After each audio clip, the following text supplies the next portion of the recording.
Hello and welcome to the Microsoft Outlook training on using and sharing calendars. In this particular training, I'll be talking about how to set up new appointments, especially when you have multiple calendars, things to look for and make sure you have set up, how to use and share calendars so that you can communicate the same thing on multiple calendars or with multiple people. So whenever I'm using a web application, but this works the same with the desktop application. I actually, for a lot of this, I'm going to recommend the web. It's a little bit simpler and it tends to not be as glitchy. However, both will work just fine and it's really up to your preference.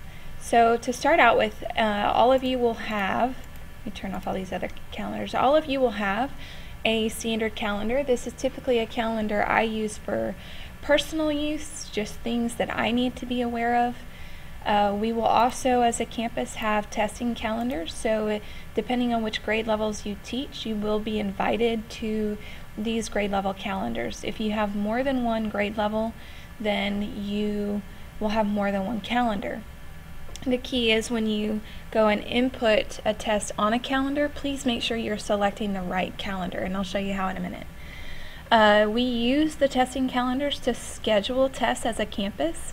We don't have set days for each curriculum, so we allow our teachers to be a little bit more flexible. However, we cannot schedule more than 2 tests per grade level per day. So if there are already 2 tests scheduled, it doesn't matter which content it's in. If there are already 2 tests scheduled, then you cannot schedule a test for that day. You'll have to kind of work with your team and make some adjustments. You cannot schedule it for that day. We do check on this periodically. Our students know that they can't have more than 1 test or 2 tests in a day, so they become vocal if they end up having more than 2 tests. So once you have your calendars, you can create extra calendars. If you come over here to My Calendars, you can click the plus sign and create as many calendars as you want. You can also share these calendars. So if I go up to 6th grade testing and I right click, I can share that calendar. This right now is already a shared calendar, but all I have to do is start typing names of people and it will allow me to start sharing with those people. So if I want to share this one with Jennifer Bell, then I click on her name and I decide what I want her to be able to do.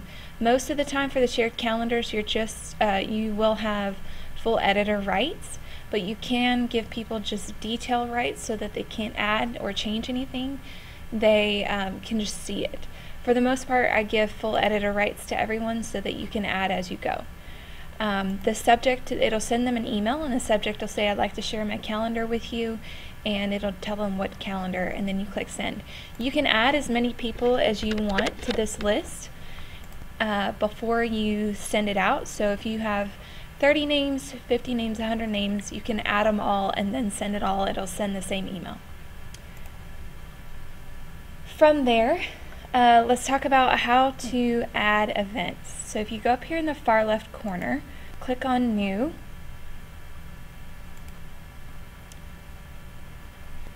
It's being a little bit slow. Or I'm just being impatient. Okay, so it'll come in as events. So if I want to say science test, don't really worry about location or attendees. For time, you can just set the duration to all day for tests, unless it's a meeting and it has a specific time. And then make sure you select which calendar. This is probably one of the most important steps. If you don't select a calendar, it will typically default to your personal calendar. Unless you've used another calendar, it might default to the last one you used. If you don't change this, then it will put your test on your own calendar where no one else can see it. So if I say science test, I teach 8th grade, I choose the 8th grade test. I want it on Thursday the 13th. I'm going to click save. It now shows that there is a test on Thursday the 13th. In these boxes, because I'm in month view, it'll only show up to, I believe, 2 items, but if there's ever a plus sign in the corner, that means there are more events that day. If you click on that day, it'll show a list view over here on the right hand side within the web application. Within the desktop application, it'll show each of your calendars as separate calendars. I can also remove which ones I want to see. So if I'm looking at a calendar and I don't need to know what 6th grade testing is doing, I can turn that one off. That can help you if you have multiple calendars going. It'll help you narrow down exactly what's going on with each calendar.